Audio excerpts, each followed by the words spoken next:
Баршаңызға сәлем, есімім Назира, каналыма қош келдіңіз. Бүгін менде қонақ күтіп жатырмын үйде.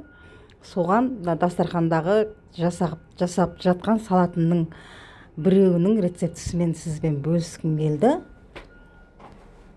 Негізі 3 түрлі салат жасадым. Енді осы селедка под шубой салатының рецептісімен сізбен бөліскім келіп отыр.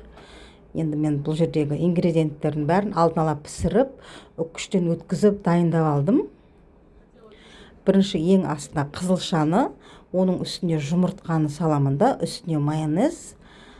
Майонезді енді мен өзім онша жақтырмағаннан кейін онша көп сала бермеймін салаттарға. Бірақ сіз майонез жақсы көрсеңіз, көбірек қылып сала берсеңіз болады. Жұмыртқаның үстіне жаңағы сәбізімді салам, оның үстіне тағы майонез. Видеомды соңына дейін қарап, қыздар каналыма тіркеліп, лайк басып, егер видеом ұнаған болса, достарыңызбен бөлісіп қойыңыздар міндетті түрде, жақсы ма?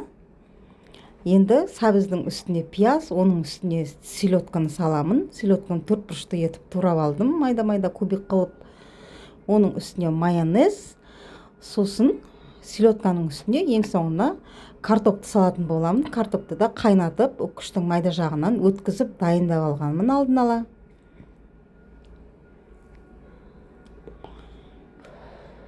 Ой пікіріңізді комментарий бөлімінде қалдырып қойыңыз.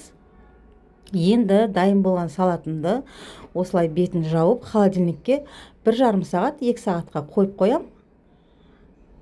Әдейі болып пропитация еткенше холодильникте тұрады. Сосын оны аламын да, пищевой пленкасын ашып, сосын жаңағы жинап дайындап алған салатымды басқа тәрелкеге аударатын боламын. Үйде бүгін қонақ, бешбармақ, салаттың түр-түрін жасап, жаңа жылдан кейін қонақтан қонақ әйтеуір. Мінекей осылай аударып алам. Өте керемет әдемі болып шығады. Мен осындай салаттан тура осылай 3 тәрелкісін жасадым. Укроппен, петрушкамен сәндеймін әдемілеп.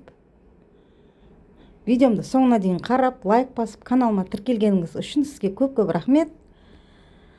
Менің каналымнан алыстамаңыз, мендегі күнделікті жаңа рецепттер шығып отыратын болады. Сау саламатта болыңыз, дендеріңіз сау болсын.